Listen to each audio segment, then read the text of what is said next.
I will now introduce Margot Kuligowska-Esnault. Je la prononce Esnault, who's received her PhD at the University of Nantes with a thesis named Poésie et enseignement, apprentissage des langues in 2019. In her doctoral thesis, Margot investigated how poetry can help to learn a foreign language. Her paper today is entitled Kathleen Raine in a Language Learning Classroom. So my perspective is the one of a secondary school language teacher, so not a literary scholar, not a specialist, of Kathleen Raine's work. And the aim of my presentation is to present and to share with you, discuss with you, some of my teaching practice with secondary school students involving one particular poem by Kathleen Raine, The Unloved, taken from volume The Year 1 from 1952.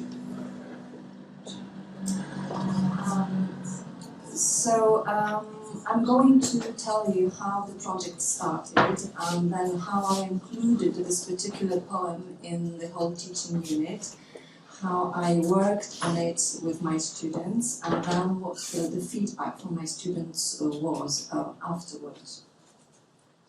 At the beginning, in fact, I wasn't really convinced I wasn't convinced that the project was feasible. The idea of using Kathleen Raine's poetry in high school seems possible and even interesting, but with some more advanced students, with more advanced level of English, with more maturity, and taking some optional classes focused on literature. But I work with 15, 16-year-olds. And their level of English, well, it's mainly lower intermediate, and as you can see, I can have some beginners as well. So at the beginning I wasn't really convinced, and I wasn't sure about the final result. But then I discovered the poem, The Unloved. And, well, I could see the great potential in this poem to be used with lower levels.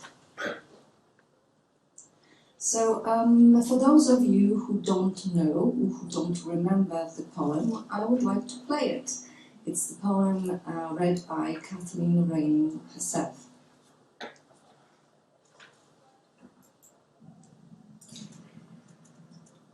The Unloved.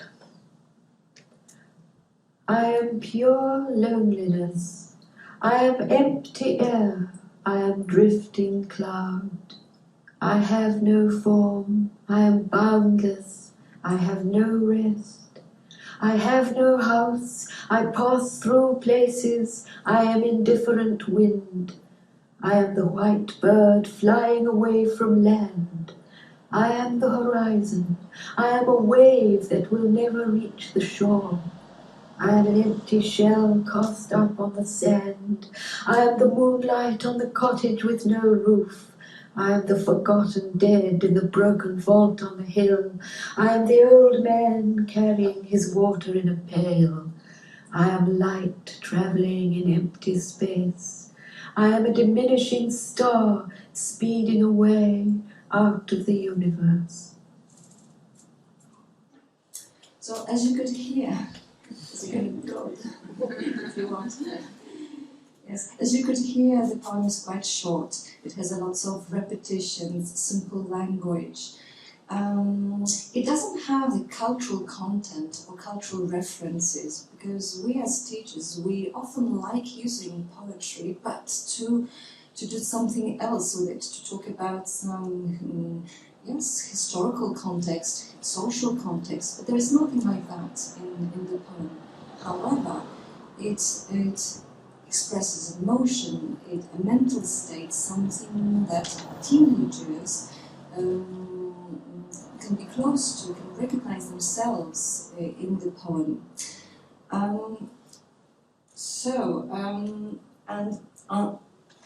Plus, it was, sorry, excuse me. Plus, as you can see here, we have some cultural themes that we are supposed to cover as language teachers. It is part of our syllabus. So the poem can fit into two themes, two axes here, representation of self and creation in arts. So it may seem of secondary importance to you, but for the teachers it can be an incentive to be able to fit the poem into the syllabus and not do it as something extra activity. So for my unit I decided to keep it short, to keep the students motivated. So Raine's poem was of course the core of the unit, so I had some kind of introduction with them. Then I studied some public poetry, and then following the movement from the exterior to interior, I focused on the poem of Kathleen Raine. So maybe I will not talk about everything in detail, about the introduction, but for example, this is very simplistic, I know, it's not very poetic, but well, with students it works well with lower levels. So for example, in the introduction phase, in step 1, I asked them questions about their favorite forms of art, and it wasn't literature, it wasn't poetry, it was cinema and music. Okay, I asked them about this simple question: how useful do you think it is? Well, as you can see, it's not so bad. It's in the middle, it's neutral, so it's good news. It's good news, okay? And then, for example, they brainstormed on poetry as well. As you can see, there's some words, some emotions. We have even William Shakespeare. We have some technical words about the formal aspects of poetry, and we even have an adjective boring somewhere. Okay, well, but that's interesting. And in this initial phase as well, I asked them if poetry played any role in their lives. I know it's a general question, but well, it's an interesting one. So as you can see, poetry does not have any place in my life. Sorry, Mrs. Eno. Right? Well, but it was okay. I wasn't surprised really. at the results. But I think it's an interesting thing to work on this with students, to reflect on the role of poetry and poetry in general.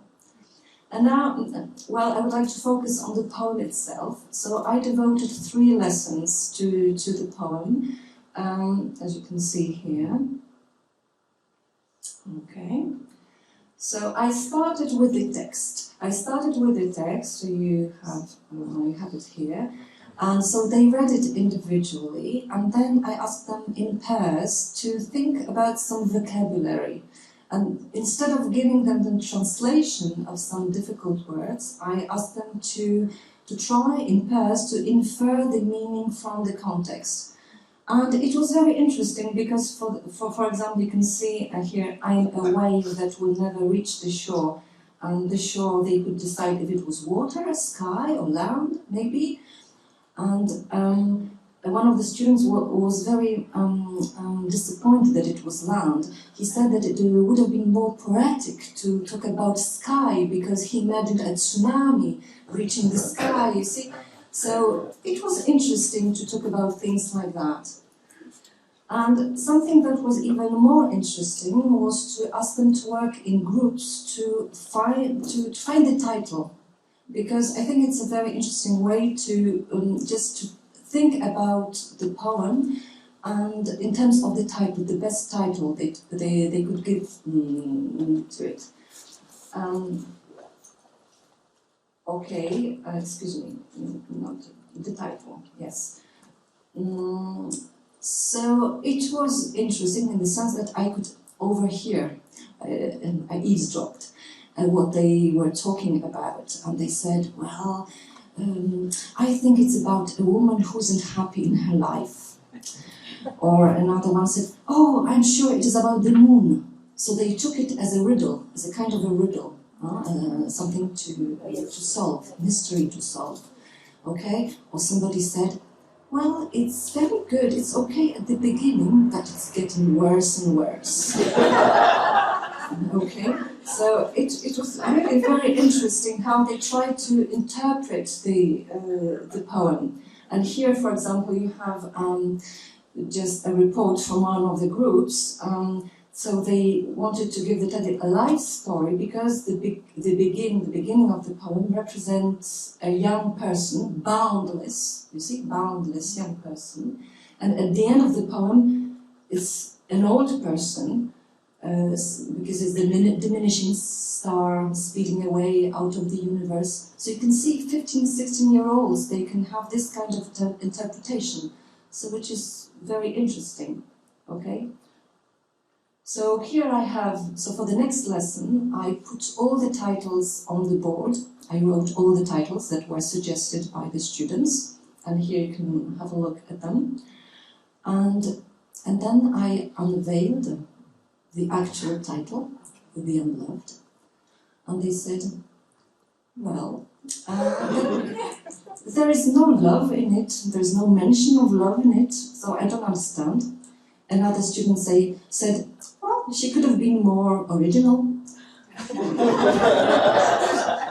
and then the last one said, well, I actually agree with it because the atmosphere is sad, and she says, I am pure loneliness, so I can see the connection, and it can be something about love. So you see, this discussion was very, very interesting to have with the students.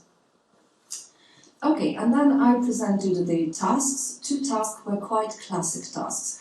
First I wanted to do something more ambitious, like drama performance in groups, but it was the pandemic, it was in January, not all the students were coming regularly to the classes, so I decided I am on those classic tasks, which was reading aloud, just simply reading aloud.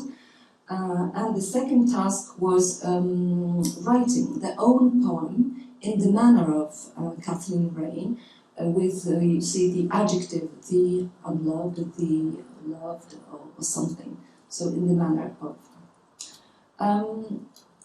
I also spent 1 hour just helping them for the tasks. Just for reading the poem aloud, we worked a little bit on the sounds, on the stress, on joining words, but only taking the words from the poem, just within the poem, nothing else, nothing external, no other examples. And for writing the poem, we worked on the lexical field of nature from the poem again, and on countable, uncountable nouns, relative pronouns, the place of adjectives, etc., etc. So I really focused on the examples taken from the text. And here I would like to show you some of the examples of the task. So for reading the poem aloud, they had a possibility to record themselves or to create a video. It was free.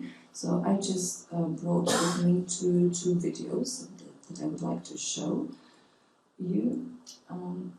So I know it doesn't work in my PowerPoint, so I will. So it's the first one. The Unloved. I am pure loneliness. I am empty air. I am drifting cloud. I have no form. I am boundless. I have no rest. I have no house. I pass through places. I am indifferent to it. I am the white bird flying away from land. I am the horizon. I am a wave that will never reach the shore. I am an empty shell cast up on the sand. I am the moonlight on the cottage with no roof. I am the forgotten dead in the broken vault on the hill. I am the old man carrying his water in a pail. I am light traveling in an empty space. I am a diminishing star spinning away out of the universe.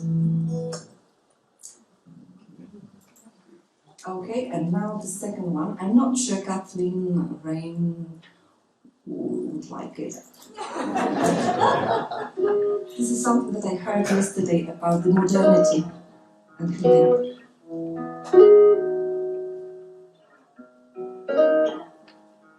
I am pure and loneliness, I am empty air, I am drifting cloud. I have no form, I am boundless, I have no rest, I have no house. I pace, and it is a way. I am the white man away from land. I am the horizon, I am the way. That we never need to show. I am an empty shell, cats upon the sand. I am the moonlight on the cottage with no roof. I am the forgotten dead in the broken boat on the hill. I am the old man carrying his water in a pail. I am light traveling in an empty space. I am a huge storm spinning away out of the universe.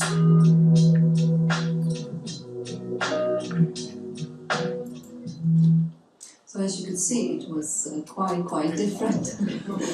Okay, I will go back to my presentation. Okay. All right, and here some examples of the second task, the writing task. So you can see here some of the examples of the titles that were given to the students' poems. As you can see, there are some positive and negative emotions. There was a mixture of two, in fact. And I would like to read to you, if I have enough time. I've taken those two examples, the enchanted and the angry, just to see the contrast between the two. Okay, so the enchanted, I'm reading. So the enchanted. I am a maple leaf, I am carried by the autumn wind. I float like a boat on the waves. I land delicately with the flexibility of a cat. I am not like the others, I am like a rainbow. I appear and shine with the rain. I fly with the wind, like a white cloud. I am a wave. I swallow and spit out pretty shells that run aground like drifting boats. I am the snow, controlled by the seasons. I am hanging by a thread. I am an olive tree, blooming in spring and robust over time. I am nature. I am here. You see, this is a beautiful poem. And another one, it was this one, and another one, and this one is interesting too. Listen. I am pure rage. I am full of anger. I am a smoking train. I have no thoughts. I don't have control. I just hate. I no longer have a refuge. I broke down all the walls. I'm a wrecker. I am the dark beast who's run after his victim. I am the killer. I am a wave that tirelessly beats the sand. I am the meteor that killed the dinosaurs. I am a growing tsunami that's destroyed everything in its path and didn't leave survivors.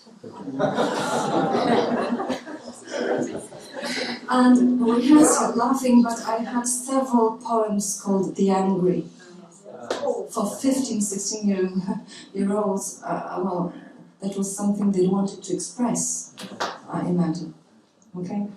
And, well, the feedback on the tasks. I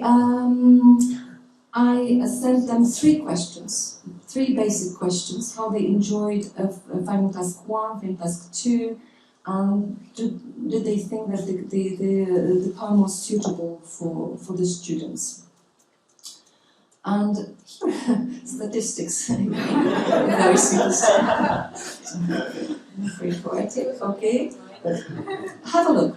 For task 1, the recording, the reading aloud, well, number 3, it was okay. I didn't mind it. So quite, you see, neutral, okay. So it was okay, basically, for most of them, all right. Some students liked it, okay. But for the writing of the poem, it's a little bit different. As you can see here, there's some more students who liked it a lot, But there are also some students who didn't like it at all, for whom it was quite difficult to write. And this is interesting as well.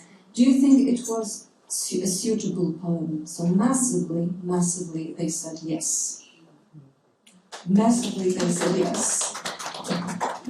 Okay, and here you have some justifications. Easy to understand for our level, easy to take as example because of I am. The vocabulary is simple, sentence is short. No need to be bilingual to understand.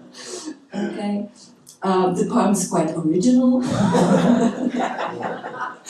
Okay, so I like the theme a lot. It's our level. It suits me perfectly.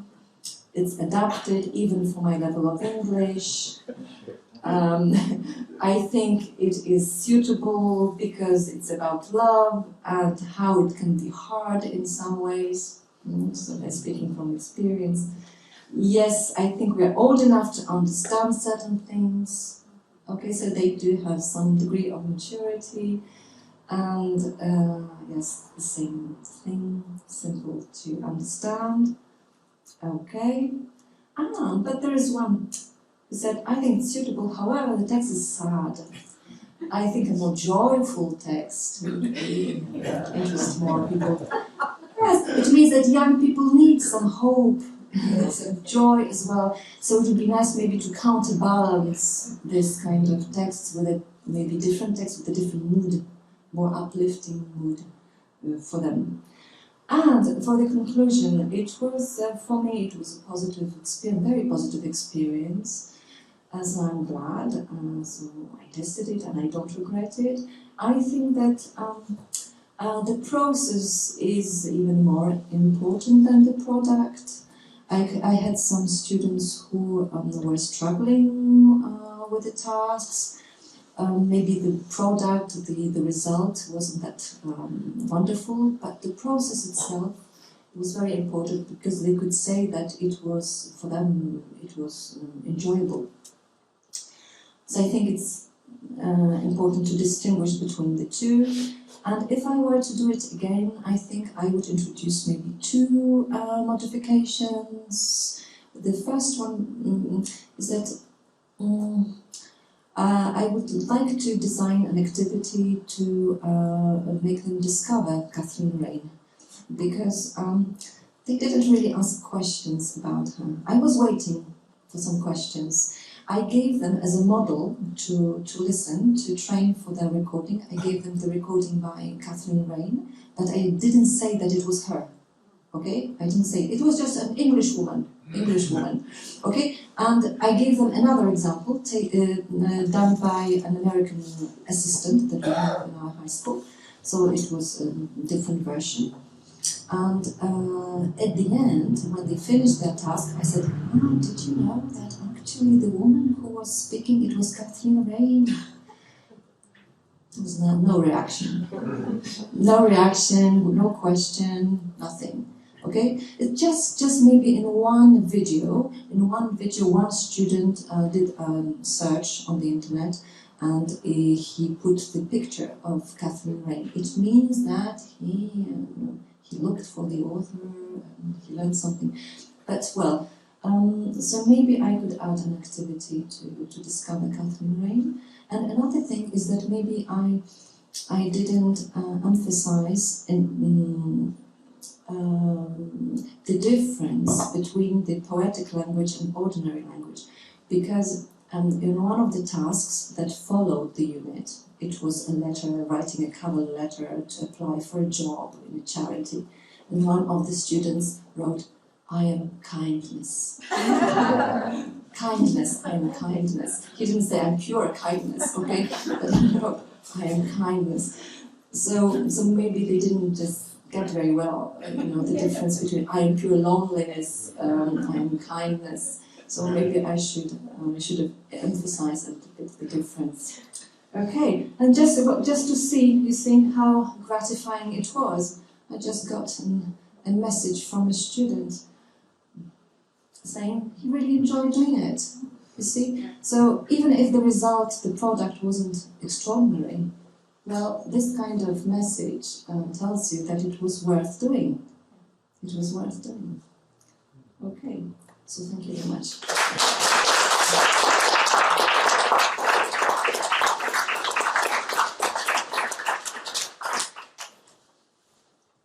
I have pure gratitude for this presentation.